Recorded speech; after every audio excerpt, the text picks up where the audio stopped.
Yes, thank you very much. Today we have a webinar on the finding Phlauv and the creative power of the contemporary Cambodian performance that will present by Alang Zheng. I will present him later. But first of all, I would like to introduce myself. My name is Ian Darren. I received a bachelor degree of art from the Royal University of Fine Art in Phnom Penh in 1995 and master degree from Kyoto University in 2000 in Japan and PhD from Osaka Otani University in Japan. Then from 2000 to 2021, I have been working at the Apsara National Authority, teaching the history of Khmer ceramic at the Royal University of Fine Art, and teaching the history of Cambodia and the world history at Panyasatra University. Since July 2021, I have been working at the National Authority for Prabhupada as the Director of the Department of Conservation and Archaeology.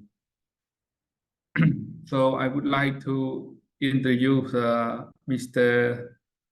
Alang Cheng. He is a CKS dissertation research fellow and a PhD candidate at the University of California, Riverside.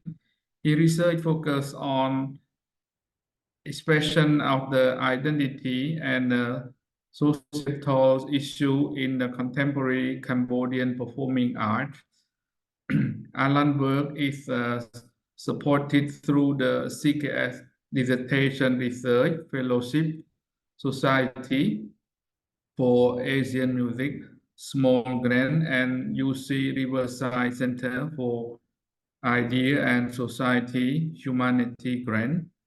Alan holds an MA in ethnomusicology from University of California, Riverside, and a BA in music from Colorado College.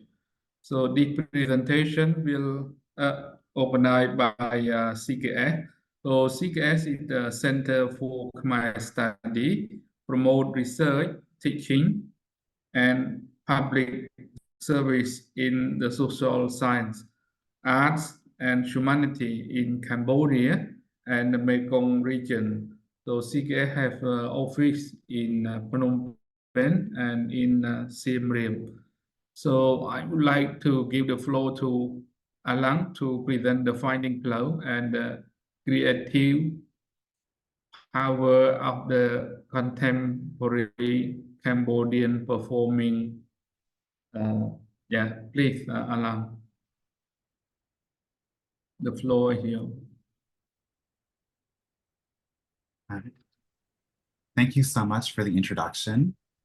I want to thank all the organizers at the Center for Khmer Studies for their patience with me as we prepared for this talk.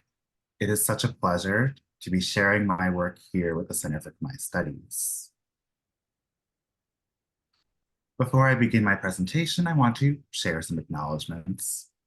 This research would not have been possible without the support from the Center for Khmer Studies Dissertation Research Fellowship, the Society for Asian Music Small Grant Fund, and the UC Riverside Center for Ideas and Society.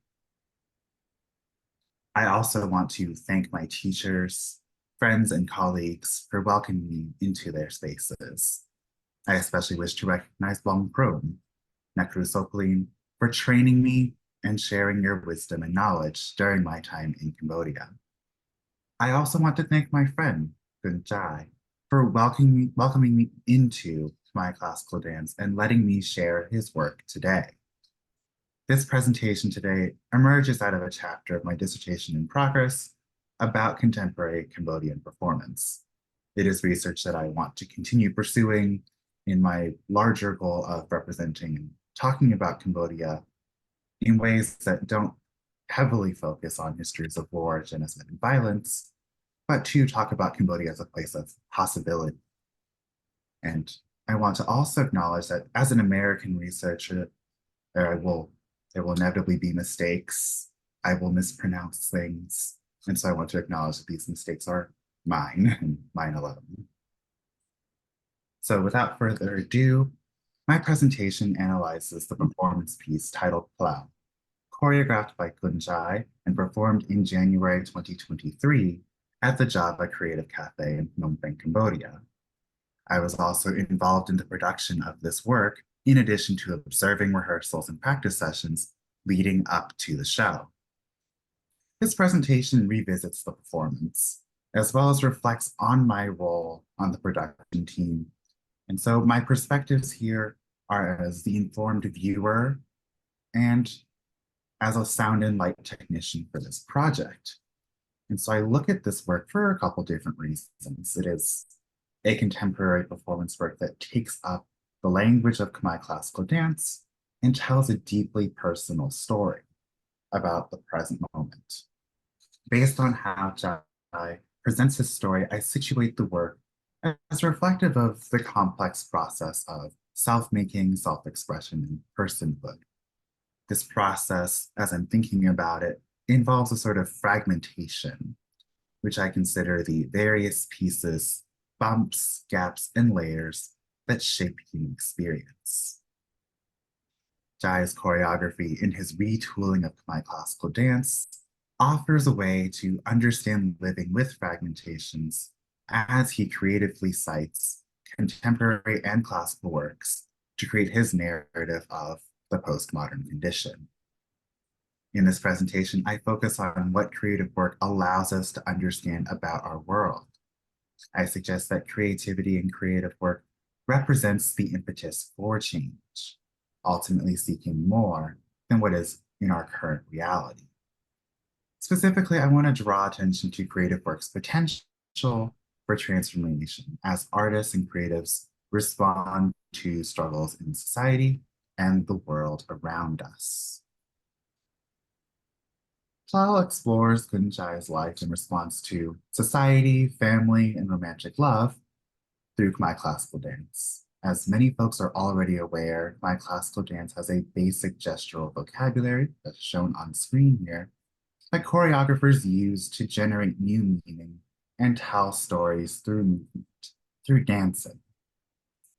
At the same time, viewers must interpret the gestures, and choreographers must also identify how to use the gestures to create new works. As is commonly the case, choreographers do not have the performers dance out, maybe you could say full sentences, but they give viewers enough pieces and fragments that allow us to interpret the movements and the scene in order to grasp the overarching message or narrative. In some sense, Khmer classical dance is, as I sort of want to think about it, a postmodern genre of its own for these pastiche and semi-abstract qualities. However, contemporary Cambodian performance, I think, expands on these conventions and recontextualizes them in the postmodern present. And so in this piece, Jai introduces each character through the maze of daily life. We see glimpses of his life working in cafe and studying Khmer classical dance. He shows us the dynamics of his romantic relationships as a LGBTQ person. We watch him get beaten down by friends, family, and society as he pursues his dreams.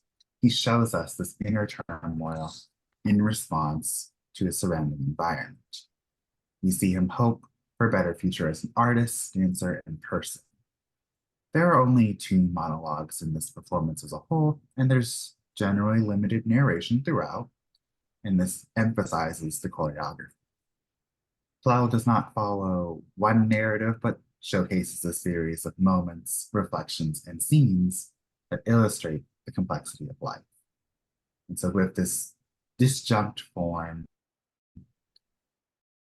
as it moves from scene to scene, it engages Rancier's conception of aesthetic experience and the multiplicities of experiences inherent and allowable in a given artistic piece. It is precisely these creatively articulated disconnections allow for new possibilities in life. Phlauv takes conventional ideas in the Khmer performing arts and diverges from them in ways that construct different layers of interpretation. And so throughout this chapter that I'm working on, I focus on how fragmentation manifests in the pieces, gaps, and layers in tandem with sounds and movement to reveal how the postmodern condition imposes upon life in the contemporary moment. I highlight the importance of contemporary music and dance in Cambodia as working to both sustain national heritage while creatively extending what is possible in the Khmer performing arts. I argue that creativity offers an expansion of national art forms that extends the role of the classics, telling stories of Khmer history and mythology by telling stories about everyday life in our society today. It extends what theater scholar Doreen Kondo refers to as reparative world-making, where creativity works through the violence of our world, through the processes of reparation, restoration, and life, and eventually towards how performance and art actively transform our social environment. For this presentation, I will show and discuss 3 scenes that reflect on how Chay interacts with the world, offers his own social critique, and then reimagines our world. First, I will show the opening scene featuring 3 dancers as they walk across stage singing the melody Bak Hom Vi. The second scene takes us through how Chay reconstructs his work environment through sound and dance. And then in the third major scene that I will discuss, we'll look at a sonic quotation from one of the oldest melodies in Khmer classical music, Ba Pra Tao, during a moment between 2 male lovers. And lastly, I will conclude my presentation by putting these scenes in conversation to each other. And so let us watch this first scene from the show.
And so this is the opening scene here. I've included the title of the song that they're singing on the bottom left in Khmer, in case my pronunciation is not as clear as it should be. And before I spend more time talking about the scene. I want to provide my interpretation of what has happened here. And so here's my sort of understanding and reading of the scene. Starting from darkness, the stage lights turn on and fill the black box theater. One person begins to sing from backstage softly. Another person joins singing the same melody. Shortly afterwards, a third voice chimes in with the melody. However, each person sings staggered apart from each other. The voices gradually become louder. One by one, each singer dressed in all white walks out on stage. Each person walks around stage, occasionally pauses, and then continues walking. They narrowly avoid each other as they wander the stage.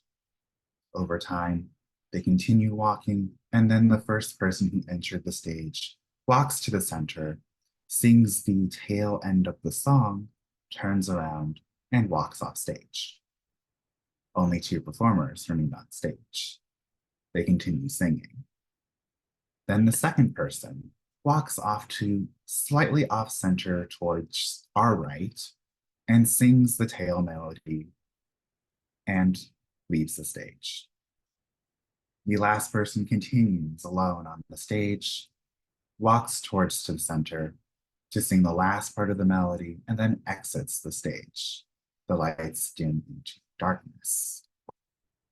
And so in this scene, three dancers sing Cambodian as they walk out on stage.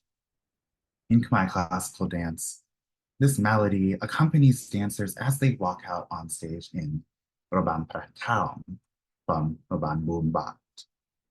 Usually, Khmer classical dancers enter the stage moving in unison. Similarly, in Khmer classical music, the musicians would play the melody together in what we might refer to as a heterophonic texture.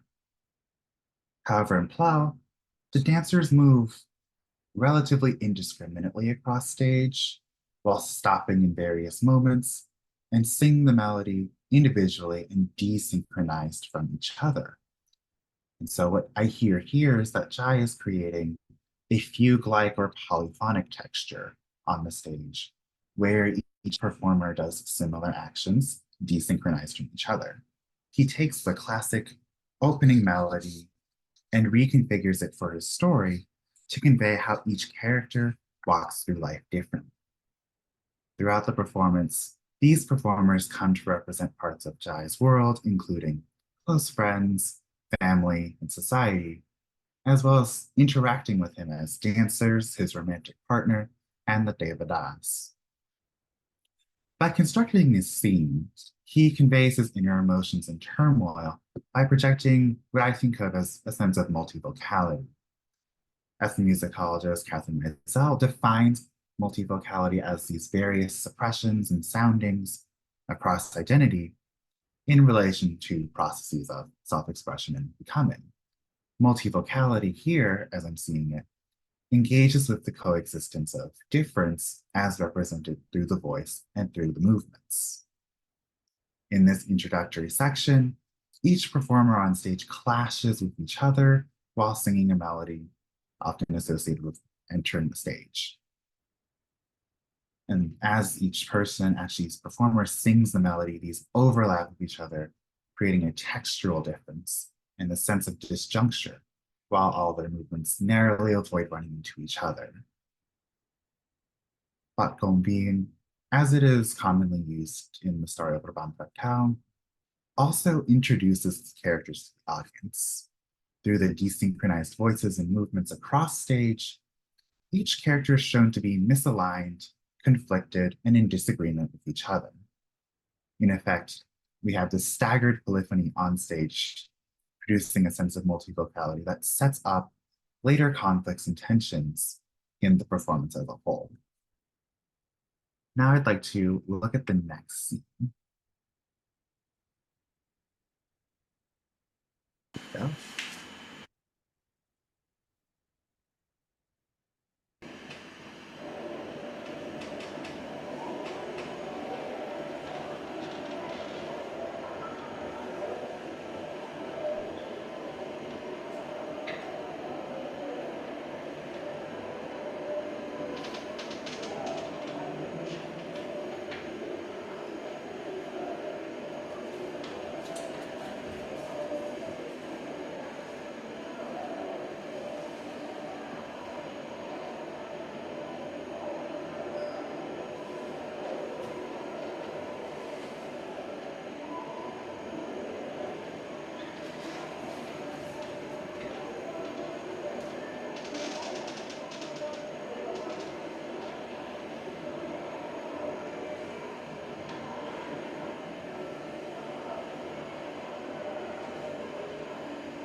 And so this scene begins with one center light and the sounds of idle chatter. Jai enters the stage and begins to open the cafe. He prepares the workstation as customers filter in, and he moves shelf to shelf, cabinet to cabinet, machine to machine. He welcomes the customers and he prepares their order. He dances through the process of making coffee, with grinding beans, steaming milk, and mixing liquids. He begins to speed up. The sounds of the background conversation and ambient sounds get louder. Jai's movements become more rushed. He runs from the kitchen to the waiting customer. He runs back and forth. The noise continues to grow, filling the space and deafening the cafe. He spirals before stopping to face the audience and say, Akun Chönbong, thank you very much. And the noise stops. In these about 3 minutes, we see Jai reconstruct his work environment at the time as a cafe barista and service worker. He draws on his work demands to evoke sense of stress, anxiety, and pressure using an everyday, relatively familiar environment. First, he intentionally samples background chatter to provide the sonic context of the work environment of the cafe, of guests, of customers. He begins by delicately making coffee. However, he soon becomes increasingly frenzied as the background noise crescendos, becomes louder, indicating the arrival of more customers. It is in this scene where he grounds us in his life, his reality, his lived conditions, and we watch him spiral and shut down in response to customers, or what I interpret to be societal demands. Akun Chönbong marks the closing of the cafe. He interjects across the commotion here. And wow, this is a pretty typical response, right? From servers to patrons, patrons to servers. He says it with such a veiled constraint against the crowd that it cuts through. It effectively shuts off all sound, all commotion in the room, and creates a sort of awkward silence and lull in the conversation. Altogether, this scene evokes Kathleen Stewart's work on ordinary affects, or what I sort of describe as the intimate, intangible interlocking forces circulating throughout the everyday that involves this shared sense of connection and knowing. And so Jai takes the ordinariness of the cafe and stylizes it using the vocabulary of Khmer classical dance.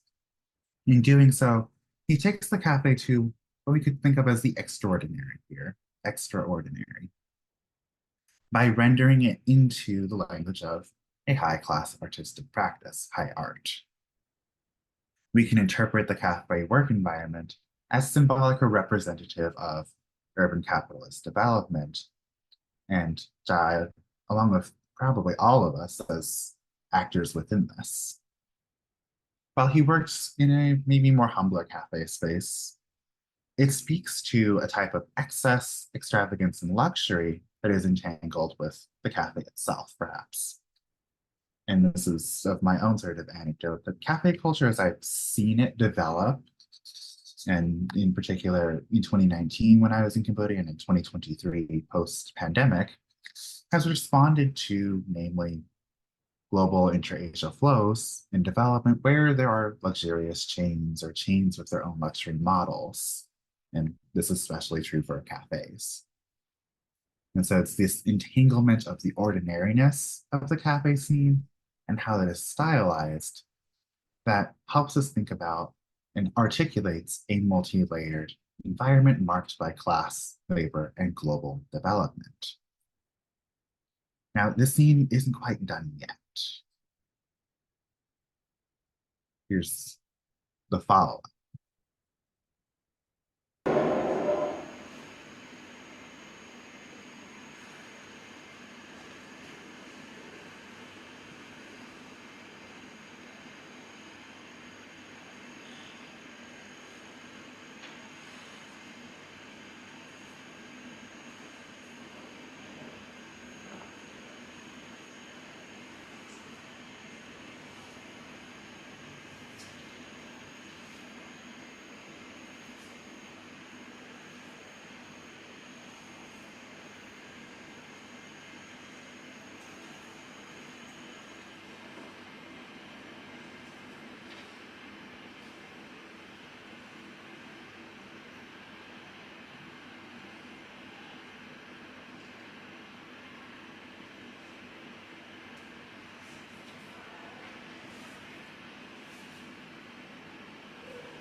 So this is the ending section of the scene. He walks forward, slowly, looking left and right rather warily. He circles the stage and then walks over to the right side of the stage as the lights begin to dim, leaving only one spotlight on. A Nyat or Naga appears behind him, projected on the wall. He looks back and forth between the Naga and the audience. It's drawn in white and placed on a black background. Jai steps away slightly from the image while looking at it up and down. He faces the audience one last time before turning towards the projection and exiting the stage. The lights fade out and the screen turns to black. In the scene's closing moments, and throughout the entire scene, truthfully, Jai breaks down this audience performer binary, this distinction. Us audience members here at this moment, we are invited to look with him at the projection on the wall and consider its implications for about a minute. The drawing is reminiscent of statues and carvings from across the various archaeological sites and temples in Cambodia, as I have shown a photo here.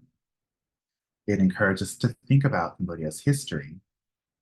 Specifically, we could be reminded of the historic empires, Angkor, and the inevitable sort of ending of these empires. From here, we might think about the genocide in Cambodia. I also think, and this comes out of conversations with Jai about the sort of Buddhist elements in this work as a whole, that it's meant to recall the Naga king who protected the Buddha while he was meditating after enlightenment. This depiction of the Buddha, as I've seen it, as I know it, is relatively commonplace. We see it on different statues and amulets. And so Jai's allusion here to Hindu Buddhist spiritual beliefs embedded in Khmer religious practices. By fostering reflection in this scene, Jai has us think about the present moment represented by the cafe and the sort of historical and religious connotations of the Naga here in order to complicate his thoughts on his experiences in urban life, urban development, and capitalist life. How do we navigate tradition and history in the face of development and ongoing change?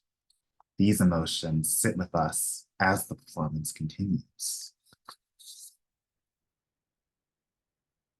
And so here is my third major scene.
scene depicts two lovers in the night, as helpfully portrayed by the more purple lighting here.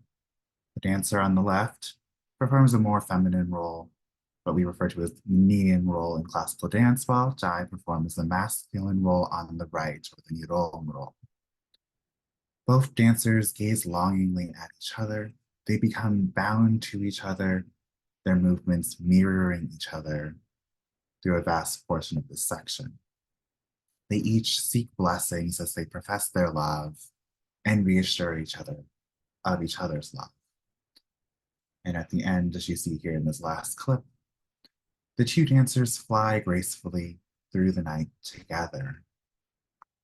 And so this is from a longer scene, but I want to show us a little bit of it so that we have context here, where in this longer scene, the choreographer Chay is depicting the ebbs and flows of romantic partnership, the exchanges of power in some instances from who follows and who leads. We see moments of synchronicity and intimacy between the couple. To a certain extent, the scene is a marriage between the couple in that they follow each other, often while circling the stage, very reminiscent of Khmer wedding ceremonies, in which the bride, representing Naga, the serpent princess, is followed by the groom, often representing or characterizing a prince or great warrior. Musically here, Chay uses the melody Bap Prataum from the classical dance Rabam Prataum. This is one of the oldest melodies in Khmer classical music. It is from a dance that prays for peace, victory, courage, and rain in a traditional prayer ceremony. While this dance has lyrics attached to it and there's a specific choreography for the dance, here the melody is abstracted.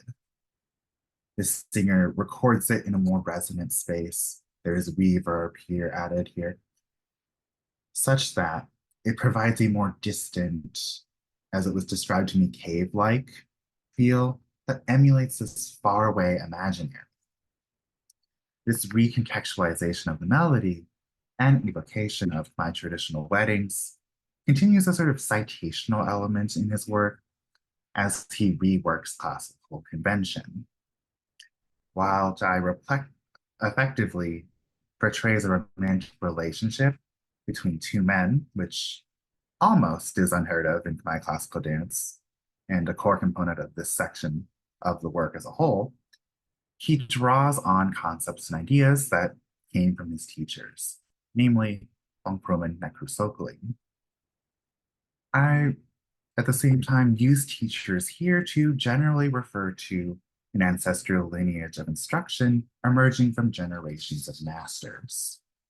Phlauv, the title of the work, translated by Chay to mean the way, also refers to, and commonly refers to as roads, streets, and paths, right? However, it is also a term in Khmer classical music and dance that refers to the techniques, styles, ornamentational patterns, and forms passed down from teacher to student. Phlauv here refers to a particular instructional lineage and oftentimes reveals who was a given person's teacher and their influences. And so I'm extending the idea of Phlauv here to the sort of cross-temporal array of experiences shaping artistic and cultural production. And so this scene, in some ways depicting gay marriage is within a larger history of Khmer performing arts and takes this and builds on the classical repertoire, music and dance here. And so he suggests a love that transcends the limits of time while emulating characteristics of balance found in Khmer classical dance, often represented through binaries of male, female, left, right, good, evil, etc. These elements here echo what anthropologist Michael Fisher refers to as synthetic realism, or the ways in which creatives and artists project their own struggles and respond to conditions of the present through combining and localizing old and new artistic styles. Rather than simply offer synthetic realism, I suggest that Jai extends this. He offers a sort of real fantasy here through these sonic and gestural references that imagine a future of greater acceptance as symbolized through marriage equality. He shows the growing acceptance and simultaneous marginalization of LGBT plus people through this marriage while situating it within the histories of Khmer classical music and dance. Phlauv is not only a music dance concept. In some of my conversations with Jai, he's mentioned the different Buddhist references in the work, including the title. Phlauv here metaphorically refers to the middle path in Buddhism. And there are many interpretations of the middle path. Based on the conversations that I've had and what I understand, I will attempt to describe the middle path here as having and maintaining neutrality, balance, and equilibrium in the negotiation of extreme dualities like good and bad, of suffering and of joy. And so the middle path here focuses on recognizing and accepting human contradictions and then expressing compassion in the face of inequality, such that the coexistence of difference is possible. In the context of this scene featuring male lovers, it's not asking for necessarily a condemnation or glorification, but to think about a simple acceptance or just recognition of love. With earlier scenes, we might see the middle path manifesting as the different complex personhoods and identities as we could see in the opening scenes with the three characters walking on stage, singing the melody Bak Kombin. During the cafe scene, the middle path might stem from the expression of gratitude and appreciation to the customer, despite the suffering of being overwhelmed and overworked. Across all of the scenes in this work as a whole, Jai performs these values of neutrality, balance, and acceptance while navigating these different experiences. So Phlau's work focuses on the process of self-making and belonging in the world. To conclude my presentation, these are 3 short excerpts from the larger 42-minute work. Jai doesn't give us every last detail of his life here. How can someone do that in 40 minutes? I'm not sure. He only offers us fragments and glimpses into his experience and construction of the world. And so I argue that these fragments reflect how everyday life are postmodern aesthetics in practice. As Phlauv responds to the conditions of the world, Jai shows us the interconnectedness of life and being by using these scenes to show the everyday capitalist machinations of the present and these embodied ties to the past and these fantasias of the future.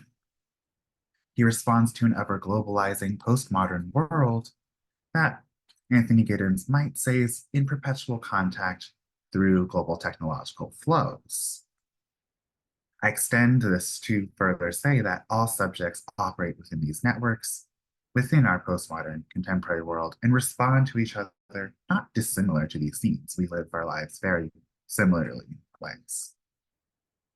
Thus, Jai's work serves as a response to global conditions grounded in his personal circumstances. These excerpts, much like the work as a whole, represent his life, experience, and praxis of being.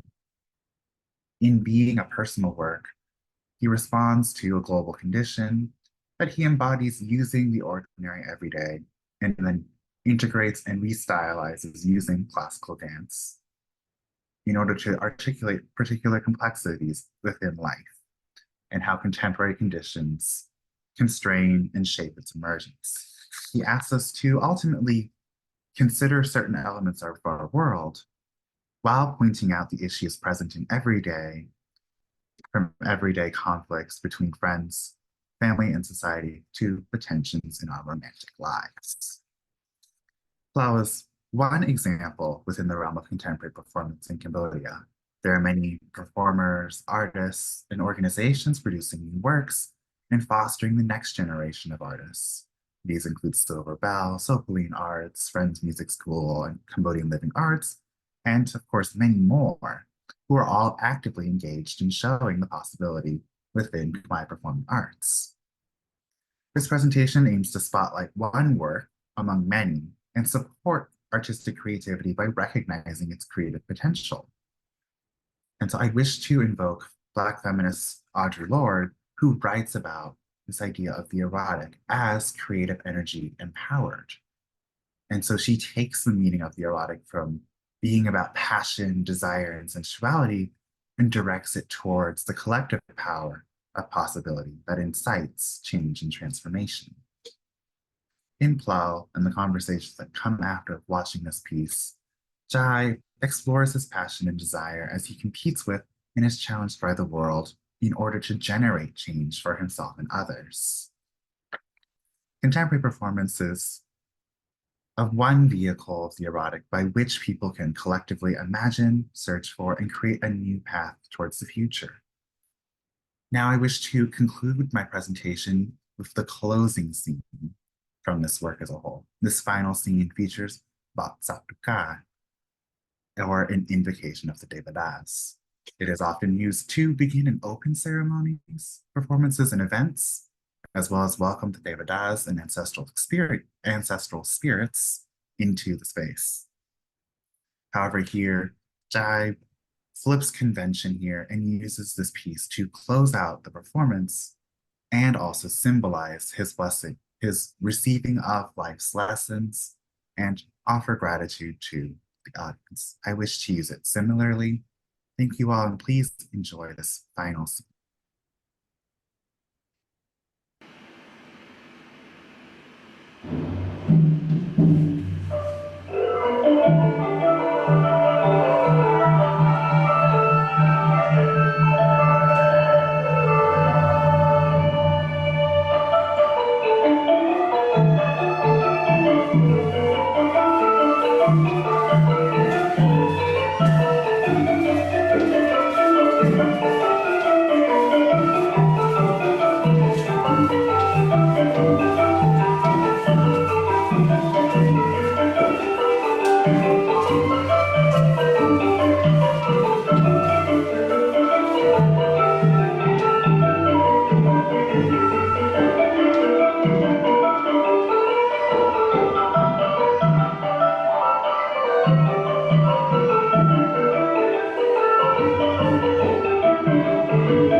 So thank you very much, Alan, for wonderful presentation on finding flow and creative power of the contemporary Cambodian performance. Actually, frankly speaking, I never see the performance before. at all. Normally, see only Apsara dancing and other dancing with uh, different costume from this performance. Then most of the people wear the white cloth, right? Right. Yeah. So this is the first time for me to see this kind of performance. And at the end, you can see a man in the center receive like a wishing from other three people. It looked like very powerful to the man in the middle. Like in the Cambodian ceremony called Bongval Prapel, that means to give the power to the people in the middle that look similar way. Yeah, so this is my remark on your presentation. Thank you very much. I I don't receive any question from the participant uh, yet. So we waiting a little bit more. Yeah, I just got one question now. So mention that thank you for the talk, Alan. I to the group here that my name.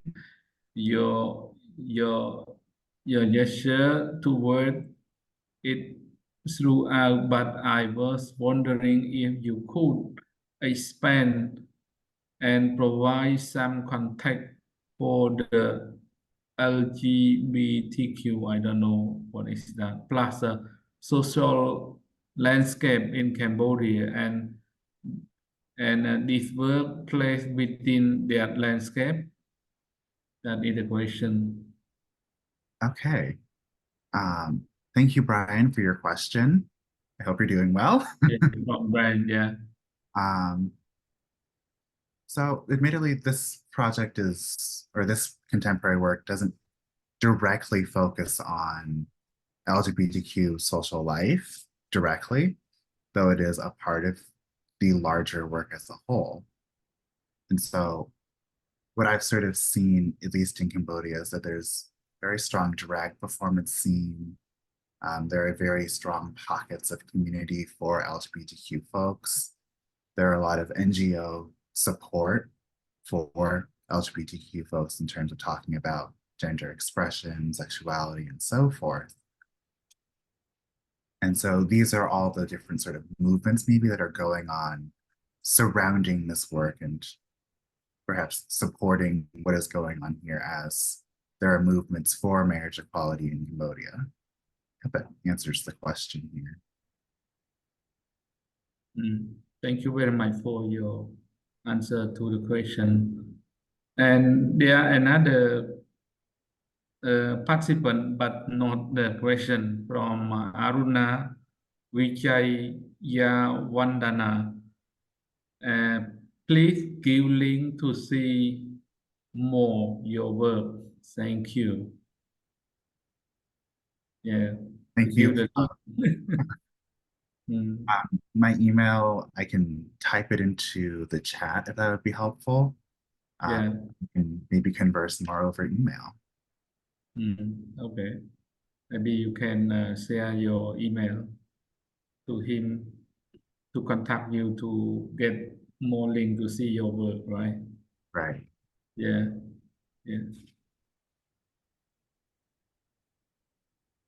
I do see some questions from Bong Samadi in the chat. Wong Samadi. Yeah. There are three questions. One, can you tell us about more about the methodology you employ for this research? What were the challenge and how did you solve them? That is the first question.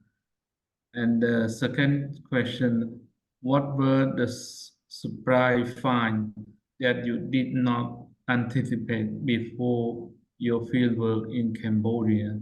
And the third question, what could be the potential topic you would pursue from this current research? Yeah, Okay, thank you, Bong, for your questions. yeah, For your first question, I am largely trained as an ethnographer. So I do participant observation research, I conduct interviews, and a lot of what I did was studying music and dance. So I was in dance class 3, 4 days out of the week, taking music lessons every week while in Cambodia to really learn about Khmer classical music and Khmer classical dance. And so you can kind of see my hands now are very flexible because of this. mm, And so that's something that I really had to learn and really develop the vocabulary for to understand really all of the particular movements, things that are much more nuanced when you're learning all of the different gestures, all of how to produce the different sounds. And so for me, those were some of the challenges, was to learn these in Khmer in context. And then to your second question, I want to actually think about like my original plan was not necessarily to focus on contemporary performance, but to focus on one particular dance company, Kumsudan Rasa. And then over time, as I spent more time in Cambodia, I really thought about all of the different sort of pockets of contemporary performance that are coming out of Cambodian living arts, silver bell, and Sokoline arts nowadays that merit a lot more conversation in scholarly writing and scholarly discourse. And so that was the thing that I didn't really expect to find myself turning towards and finding myself doing more performance analysis in some ways, as I was planning on doing more ethnographic, sort of on the ground, describing what people are doing. And now I'm doing a combination of both, where I'm combining the things that I'm observing, the conversations that I've had with people, with this very more performance analysis. And so giving more context to the performance as a work within the larger social environment.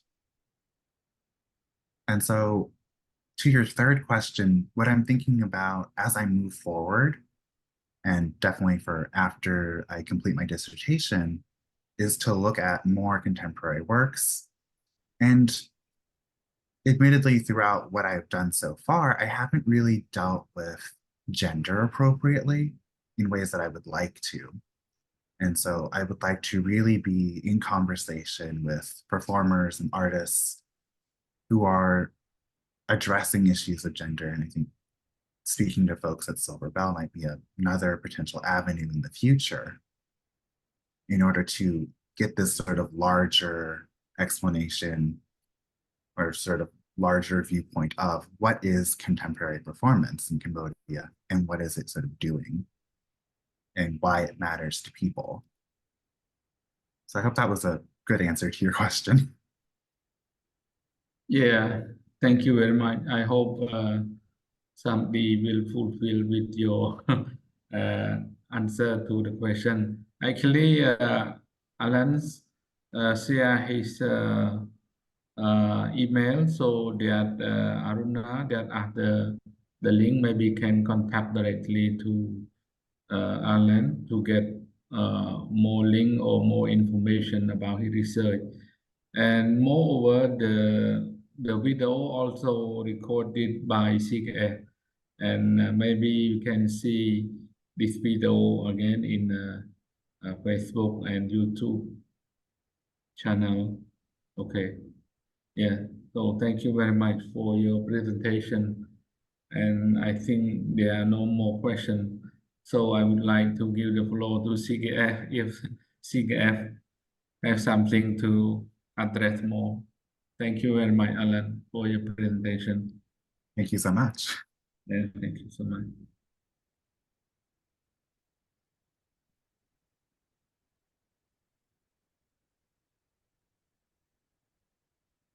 So I think there are no more questions, and CF no more addition. So I would like to thank you and would like to close the presentation from now. Thank you very much.